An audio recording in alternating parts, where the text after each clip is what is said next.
Student, आज इस video में आरबीएससी क्लास 12 चैप्टर 3 मैट्रिक्स आव्यूह के एक्सरसाइज 3.2 को डिस्कस करेंगे। तो पहले कुछ टर्मिनोलॉजी के बारे में जान लेते हैं कि किन्हीं दो मैट्रिक्स का जब आप योग या एडिशन, सब्ट्रैक्शन या व्यंकलन जब करते हैं तब क्या चीज़ों का ध्यान रखना चाहिए।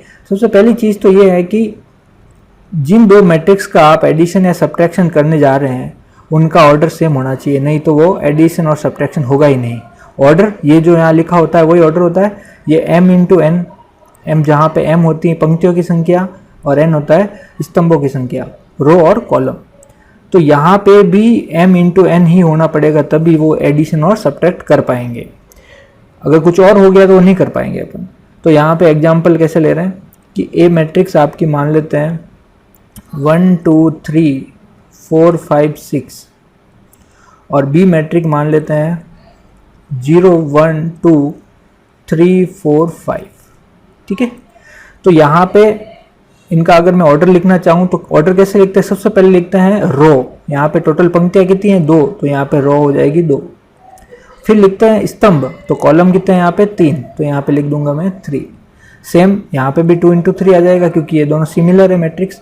तो यहाँ पे आगे मैं अगर इनको a प्लस भी करना चाहूँ तो यहाँ पे क्या करते हैं, रेस्पेक्टिव एलिमेंट्स जो होते हैं उनको ऐड करना और सब्ट्रैक्ट करना होता है। तो यहाँ एडिशन कर रहे हैं तो यहाँ पे 1 और 0 जुड़ जाएंगे, तो पहला तो यहाँ रिजल्ट आ जाएगा 1 प्लस 0। फिर दूसरे एलिमेंट्स को आपस में क्या करना है, जोड़ना। तो यहाँ पे क्या लिख दूँ मैं 2 प्लस 1। इसी तरह यहाँ फिर ये जुड़ जाएगा 3 प्लस 2 और 4 किसके साथ? 3 के साथ, तो यहाँ क्या लिख दूँ 4 प्लस 3। फिर 5 प्लस 4 एंड लास्ट में क्या लिख दूँ 6 प्लस 5। ठीक है, रेस्पेक्टिव एलिमेंट जुड़ते हैं। इसका मतलब यहाँ resultant a plus B matrix हो जाएगी। 0 और 1 जुड़ के हो जाएंगे 1, 2 और 1 जुड़ के हो जाएंगे 3, और 3 और 2 जुड़ के हो जाएंगे 5, और ये दोनों जुड़ के हो जाएंगे 7, 9 और 11। तो ये a प्लस बी ऐसे निकालते हैं ना। अगर मैं कहूँ आपको a माइनस बी करने का मतलब सब्ट्रैक्ट व्यंकलन करना हो तो क्या करते हैं, वही कहा, रेस्पेक्टिव एलिमेंट्स को पिछली बार जोड़ा था, इस बार घटाना है। तो घटाना है मतलब 1 माइनस 0 है ना, ये 1 माइनस क्या करना है 0, तो इस बार माइनस करना है। दूसरी फिर अगला क्या हो जाएगा 2 माइनस 1 हो जाएगा, तो यहाँ पे क्या लिख दूँ 2 माइनस 1। फिर ये 3 माइनस 2, तो 3 माइनस 2, तो ये अगला हो जाएगा 4 माइनस 3, अगला 5 माइनस 4, अगला 6 माइनस 5। तो अब लिख दो, इनको सब्ट्रैक्ट कर लो। 1 माइनस 0 1, 2 माइनस 1 1, 3 माइनस 2 1, ये भी 1, ये भी 1, ये भी 1। ये रिजल्टेंट आ गया a माइनस बी। तो इस प्रकार अपन एडिशन और सब्ट्रैक्शन करते हैं। क्या कंडीशन है कि उनका ऑर्डर सेम होना चाहिए, क्रम सेम होना चाहिए। आगे बढ़ते हैं कि मल्टीप्लिकेशन करते टाइम अपन को क्या ध्यान रखना होता है। तो देखो यहाँ पे जब भी आप मल्टीप्लाई करने जा रहे हो, जैसे मैट्रिक्स a लिखी हुई है आपकी और उसका ऑर्डर है आपका m इंटू एन, और इसको मल्टीप्लाई करने जा रहे हो b के साथ अगर आप, तो यहाँ पे एक कंडीशन फॉलो होनी चाहिए कि यहाँ पे जो सेकंड जो नंबर लिखा हुआ है ऑर्डर में, इसको कॉलम बोलते हैं, वो अगले वाले के लिए रो होना चाहिए, मतलब यहाँ पे n होना चाहिए। उसके बाद कुछ भी हो सकता है, चल जाएगा, ठीक है ना। तो यहाँ पे मैं एक बार m मान लेता हूँ, ठीक है ना। तो इसका मतलब ये फर्स्ट मैट्रिक्स का कॉलम सेकंड मैट्रिक्स के रो के बराबर होना चाहिए, तभी जाके वो मल्टीप्लाई होंगे। ये सेम, ये डिफरेंट हो सकता है ना आपस में, तो यहाँ पे ये सेम होना चाहिए कंडीशन। तो अब इन दोनों को मल्टीप्लाई करने पे जो रिजल्टेंट आएगा मैट्रिक्स, उसका ऑर्डर क्या होगा, क्रम क्या होगा, वो होगा इस n और इस n को भूल जाओ एक बार, बचा कौन, ये m, ये क्या है m, तो m इंटू एन रिजल्टेंट आएगा। अब मैं अगर आपसे पूछूं m इंटू एन की मैट्रिक्स है, उसको मल्टीप्लाई कर रहे हो आप n इंटू पी के साथ, ठीक है ना। ये कोई मैट्रिक्स है और ये कोई दूसरी मैट्रिक्स है, अगर मल्टीप्लाई कर रहे हो तो रिजल्टेंट जो मैट्रिक्स आएगी उसका ऑर्डर क्या होगा, क्रम क्या होगा। तो आपको बस ये देखना है सेम है कि नहीं है, तो मल्टीप्लाई पॉसिबल है पहली चीज़ तो, और फिर पॉसिबल है तो फिर रिजल्टेंट जो मैट्रिक्स आएगा मल्टीप्लाई होके वो n को भूल जाओ, बचा क्या m और p, और इनको सीक्वेंस यही रखना है, पहले m और बाद में p। तो ये रिजल्टेंट आएगा मल्टीप्लाई होने के बाद, तो ये बोलते हैं इसको मल्टीप्लाई करना। अब आपको एग्जांपल कर दे के बताता हूँ कि मल्टीप्लाई करते कैसे हैं कोई दो मैट्रिक्स को। तो देखो तो एग्जाम्पल लेते हैं। यहाँ पे मैं एग्जाम्पल ले रहा हूँ, एक तो मैट्रिक्स ले रहा हूँ मैं 3 × 2 की, और दूसरी मैट्रिक्स मान लो मैं ले रहा हूँ 2 × 3 की। यहाँ पे देखो, पहले तो ये बताओ कि यहाँ मल्टीप्लाई पॉसिबल है कि नहीं है। बिल्कुल है। क्यों? कि यहाँ पे ये 2 और ये 2 आपस में बराबर है, इसलिए मल्टीप्लाई पॉसिबल है। और मल्टीप्लाई पॉसिबल है तो यहाँ पे एक वैल्यूज़ लिख लेता हूँ मैं फिर फटाफट, 1 2 3 4 और फिर 1 2 वापस लिख देता हूँ, और यहाँ लिख देता हूँ 1 2 3 3 2 1। अब करते हैं एक बार मल्टीप्लाई इन दोनों को। तो आपको पता चल गया होगा यहाँ पे कि जो रिजल्टेंट मैट्रिक्स आने वाली है जो अपने पास, वो कौन, उसका ऑर्डर क्या होगा, 3 × 2 2 × 3। जब ये 2 और 2 सब्ट्रैक्ट कर देंगे, हटा देंगे, गायब कर लेंगे, तो जो रिजल्टेंट आएगी वो 3 × 3 की मैट्रिक्स आएगी। तो यहाँ पे 3 × 3 की मैट्रिक्स आने वाली है। तो ये मैं एक बार ऑर्डर तो लिख देता हूँ एक बार कि क्या कौन सी मैट्रिक्स आएगी, 3 × 3 की। अब यहाँ पे एक चीज़ याद रखना, जब भी आप मल्टीप्लाई करने जा रहे हो तो पहले वाले जो मैट्रिक्स है उसकी तो आपको फर्स्ट रो उठानी है, और दूसरे वाले मैट्रिक्स का फर्स्ट कॉलम उठाना है, स्तंभ उठाना है, ठीक है। और रेस्पेक्टिव वैल्यू को मल्टीप्लाई करते जाना है। कैसे? कि ये जो अपने पास जो पहला आने वाला यहाँ पे एलिमेंट, वो क्या होगा, वो होगा, पहले तो इन दोनों को मल्टीप्लाई करो, है ना। इस पूरी रो को मल्टीप्लाई करना है इस पूरे कॉलम के साथ, ठीक है। और कैसे करते हैं, इस 1 को 1 के साथ मल्टीप्लाई किया तो आया 1। फिर आगे बढ़ते हैं, फिर कौन है, 2 को मल्टीप्लाई करना है 3 के साथ, तो 2 × 3 कितना होता है, 6। बाद में लिखेंगे 2 × 3, और बीच में क्या लगा देना है, प्लस। तो ये पहला एलिमेंट मिल गया अपन को, ठीक है।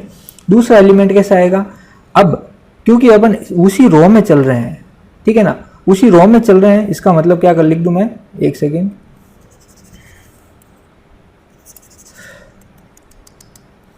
एक बार वापस लिख देता हूँ, थोड़ा बड़ा बना देता हूँ ना, पता नहीं है कितना आगे जाएगा। 3 × 3 की मैट्रिक्स है, ठीक है। तो यहाँ पे देख क्या हुआ है, वही वापस कर देता हूँ। फर्स्ट रो को फर्स्ट कॉलम के साथ मल्टीप्लाई करते हैं 1 × 1, फिर इसको 2 को 3 के साथ करना है, और बीच में क्या लगा देना है, प्लस। ये पहला आपका एलिमेंट कंप्लीट हो गया। फिर आप क्या कर रहे हो, आगे बढ़ रहे हो यहाँ पे, मतलब सेम रो में जा रहे हो। इसका मतलब इसकी सेम रो को ही लेके चलना है, सेकंड रो में नहीं चलना है। इस सेम रो को फिर क्या करना है, सेकंड कॉलम से मल्टीप्लाई करना है। तो अब यहाँ पे देखो 1 × 2, फिर अपना ये 2 है वो मल्टीप्लाई होगा किसके साथ, 2 के साथ। तो ये 2 मल्टीप्लाई होगा 2 के साथ, और बीच में लगा देंगे अपन प्लस, ठीक है। आगे बढ़ते हैं, देखो आगे बढ़ते हैं। अगर तीसरा एलिमेंट निकालना, मतलब सेम रो में चल रहे हैं, इसका मतलब इस रो को हटाना नहीं है, इसी को लेके चलना है। फिर इस रो को पूरे थर्ड कॉलम के साथ मल्टीप्लाई करना है। बोलो 1 × 3, और ये रहा 2, और इसको मल्टीप्लाई करना है 1 के साथ, और बीच में क्या लगा देना, प्लस। तो ये एक रो कंप्लीट हो गई। अब अपन चल रहे हैं दूसरी रो में। आपको पता है, अब लिख सकता हूं मैं यहाँ पे 3 × 3, आपको पता है कि 3 रो आएगी। तो अब दूसरी रो में जा रहा है, इसका मतलब अब अपन रो को, दूसरी रो को पकड़ना है, ठीक है। अब वही काम रिपीट करना है, इस पूरी रो को पहले कॉलम के साथ मल्टीप्लाई करना है, फिर इसी रो को दूसरे कॉलम के साथ, फिर इसी रो को क्या करना है, तीसरे कॉलम के साथ मल्टीप्लाई करना है। तो यहाँ पे दूसरे रो का फर्स्ट एलिमेंट 3 और फर्स्ट कॉलम का फर्स्ट एलिमेंट 1 मल्टीप्लाई होगा 3 × 1। फिर इसी दूसरी रो का सेकंड एलिमेंट और फर्स्ट कॉलम का क्या होगा, सेकंड एलिमेंट। इसका मतलब यहाँ पे 4 क्या लिख दूँ मैं, 4 × 3, और बीच में क्या लगा दूँ, प्लस। अब फटाफट करते हैं, देखो ये 3 मल्टीप्लाई करते हैं 2 के साथ, और फिर ये 4 मल्टीप्लाई करते हैं 2 के साथ, और बीच में लगा देते प्लस।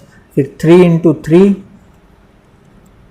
और ये 4 × 1, बीच में क्या लगा देंगे, प्लस। ये 2 रो कंप्लीट हो गई। अब थर्ड रो जो होगी उसमें अपन कौन सी रो लेंगे, ये वाली। इस रो को इस तीनों कॉलम के साथ क्या करना है, मल्टीप्लाई करना है इन तीनों कॉलम के साथ। तो बोलो 1 × 1, 1 × 1, फिर 2 × 3, 2 × 3, और बीच में क्या लगा दूँ, प्लस। फिर आगे बढ़ते हैं। अब अगला एलिमेंट कैसे लिखेंगे, इसी रो को सेकंड कॉलम के साथ मल्टीप्लाई करना है, तो 1 इंटू टू, 1 इंटू टू, फिर 2 इंटू टू, और बीच में क्या आ जाएगा प्लस, फिर 1 इंटू थ्री और 2 इंटू वन, और बीच में क्या लगा दूँ प्लस। तो इस प्रकार अपने पास रिजल्टेंट a इंटू बी आ गया। तो यहाँ पे देखो 1 इंटू वन 1 और 2 इंटू थ्री 6, 6 और 1 कितने हो गए 7। यहाँ पे ये 2 और 4 जुड़ के हो गए, 2 और 4 कितने हुए 6, ये 3 और 2 जुड़ के कितने हो गए 5, ये 3 और ये हो गया 4 इंटू थ्री 12, 12 प्लस 3 कितना होगा 15, 3 इंटू टू 6, 4 इंटू टू 8, 6 और 8 कितने हुए 14, 9 और 4 कितने हुए 13,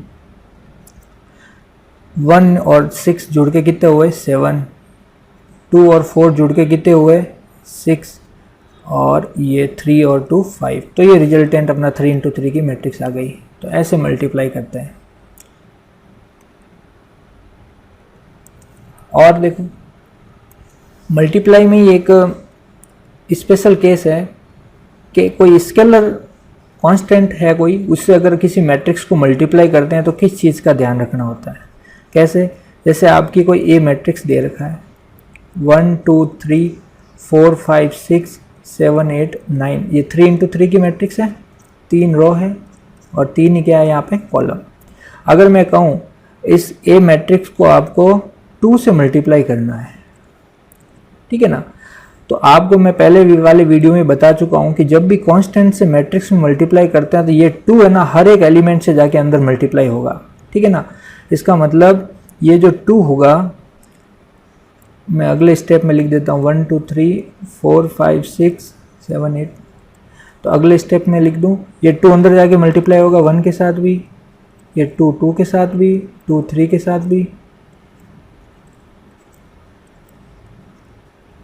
तो सब जगह ये ये 2 है ना, सब जगह ये 2 जाके अंदर मल्टीप्लाई हो जाएगा, बस ये कह रहा हूँ मैं। तो ये छोटी सी चीज़ ध्यान रखना है ना। तो ये मल्टीप्लाई करके आगे एक मैट्रिक्स आ जाएगी, है ना, वो अपना मुद्दा नहीं है मल्टीप्लाई करना, बस ये बताना था अंदर मल्टीप्लाई हर एक एलिमेंट से हो जाता है, ठीक है ना, इस चीज़ को ध्यान रखना। आगे बढ़ते हैं। कुछ प्रॉपर्टीज़ होती है जब आप किसी दो मैट्रिक्स को एडिशन करने जा रहे हो, योग करने जा रहे हो कि नहीं दो मैट्रिक्स का, तो वो क्या होती है। तो देखो सबसे पहली चीज़ कि अगर आप ए मैट्रिक्स में बी मैट्रिक्स जोड़ रहे हो तो रिजल्टेंट सेम आएगा अगर बी में ए को जोड़ते हो, मतलब उल्टा फुल्टा जोड़ते हो तो कोई फ़र्क नहीं पड़ता है यहाँ पे, ठीक है ना। इसको बोलते हैं क्रम विनिमयता या फिर कम्यूटेटिविटी। नाम कोई ज़्यादा इम्पोर्टेंट नहीं है, बस ये याद रखना है, ठीक है ना। कम्यूटेटिविटी या क्रम विनिमयता बोलते हैं इसको। दूसरी चीज़ ध्यान रखना आप कि अगर 3 मैट्रिक्स है, अगर आप ए और बी को जोड़ के फिर उसमें सी मैट्रिक्स जोड़ते हो तो रिजल्टेंट सेम आएगा अगर आप बी और सी को पहले जोड़ के फिर उसमें क्या जोड़ो ए। समझ में आई बात। पहले ए और बी को जोड़ के अगर मैं सी मैट्रिक्स उसमें जोड़ता हूँ तो सेम रिजल्ट आएगा अगर पहले आप बी और सी जोड़ के ए में जोड़ देते हो। इसको बोलते हैं एसोसिएटिविटी या साहचर्यता, ठीक है ना, इस प्रॉपर्टी को बोलते हैं। तीसरी चीज़ ध्यान रखना आप, वो क्या है कि अगर कोई मैट्रिक्स ए दे रखी है आपको, जैसे 1 2 3 4 5 6 7 8 9, अगर आप इसमें कुछ एक मैट्रिक्स जोड़ रहे हो जो शून्य मैट्रिक्स है, ठीक है ना, जीरो मैट्रिक्स है, अगर इसमें जोड़ रहे हो आप ए में ओ, तो वो ओ की जो ऑर्डर होगा वो सेम होगा जो इस मैट्रिक्स का है ना, हमेशा ध्यान रखना। तो इसका मतलब इसका भी सेम ही होगा 3 इंटू 3। ये अंडरस्टूड होता है, सेल्फ अंडरस्टूड होता है कि कोई ए मैट्रिक्स है जिसका आपको ऑर्डर दे रखा है, उसमें अगर आप शून्य मैट्रिक्स जीरो मैट्रिक्स जोड़ रहे हो तो उसका डेफिनेटली ऑर्डर क्या होगा, उसी सेम ए मैट्रिक्स के ऑर्डर के बराबर होगा। एक होता है एडिटिव इन्वर्स। कैसे एडिटिव इन्वर्स, कुछ नहीं है, अगर ए मैट्रिक्स दे रखी है आपको, उसके सारे एलिमेंट्स को अगर नेगेटिव कर देते हो आप तो उसको बोलते हैं एडिटिव इन्वर्स। मतलब ये जो मैट्रिक्स आएगी वो ए का एडिटिव इन्वर्स होगी। इसमें कोई खास कुछ है नहीं। खैर फिर आगे बढ़ते हैं, मल्टीप्लिकेशन के कुछ रूल्स होते हैं उनको पढ़ लेते हैं। प्रॉपर्टीज़ ऑफ मैट्रिक्स मल्टीप्लिकेशन, उसमें सबसे पहली जो अभी हमने एडिटिविटी में पढ़ी थी क्या, कि ए प्लस बी कहो चाहे बी प्लस ए को बराबर होती है, लेकिन यहाँ पे कुछ ऐसा नहीं होता है। यहाँ पे ए इंटू बी इंटू ए के बराबर नहीं होती है, ठीक है ना, याद रखना ये नहीं होती, करके देख सकते हो आप, ठीक है ना। आगे बढ़ते हैं, देखो कुछ केस होते हैं कि अगर आपकी ए मैट्रिक्स है वो आपकी m इंटू एन ऑर्डर की है और बी मैट्रिक्स है आपकी n इंटू पी ऑर्डर की, ठीक है ना। तो यहाँ पे अगर आप a इंटू बी निकालोगे तो उसका ऑर्डर क्या आएगा, वो देखो यहाँ पे n वो छुपा लो तो वो होगी m इंटू पी ऑर्डर की। लेकिन यहीं पे अगर मैं b इंटू ए निकालना चाहूँ तो उसका ऑर्डर अगर पूछूँ आपसे तो यहाँ पे देखो, यहाँ पे ए बी जो था उसमें फिर हमने इसको ऐसे सीक्वेंस में लिया, लेकिन बी ए के केस में पहले क्या लिखूंगा n इंटू पी और दूसरे नंबर पे क्या लिखूंगा m इंटू एन। तो बताओ क्या m और p आपस में इक्वल है क्या, यहाँ पे नहीं है, इसलिए यहाँ पे b इंटू ए पॉसिबल ही नहीं है यहाँ पे, ठीक है ना। पहली चीज़ तो ये। दूसरी चीज़ ये है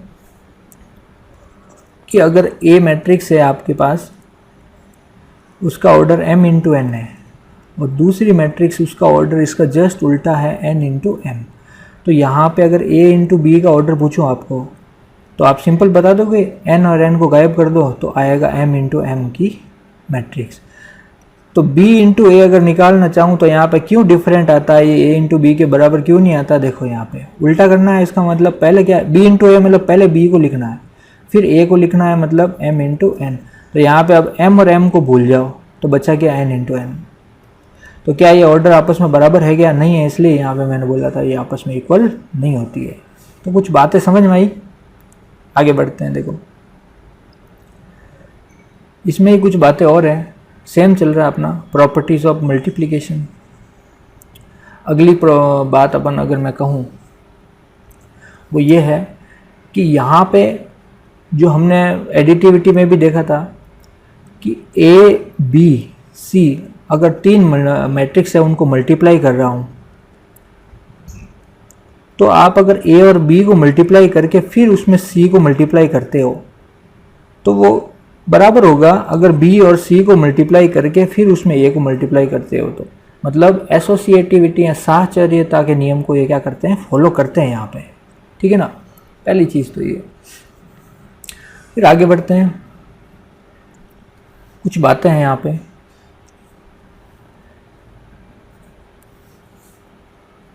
वो ये है कि अगर आपको पूछ ले ए स्क्वायर निकालो, जहाँ पे आपको ए मैट्रिक्स दे रखी हो, जैसे कि आपको यहाँ पे दे रखी है 1 2 2 1, ये कोई मैट्रिक्स दे रखी है 2 इंटू 2 क्रम की, और आपको ए स्क्वायर पूछ ले चाहे ए क्यूब पूछ ले, तो यहाँ पे कैसे करते हैं कि ए स्क्वायर का मतलब यहाँ पे होता है ए मैट्रिक्स को ए से मल्टीप्लाई करना, सिंपल। अब मल्टीप्लाई करना अपन ने सीख लिया है तो कर लेंगे।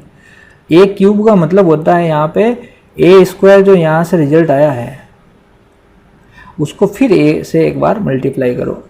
यही तरीका होगा अपनों को करने का, यहाँ पे कोई शॉर्टकट नहीं होगा, ठीक है। ये कुछ बातें थी मल्टीप्लिकेशन से रिलेटेड जो हमने जानी। अब शुरू करते हैं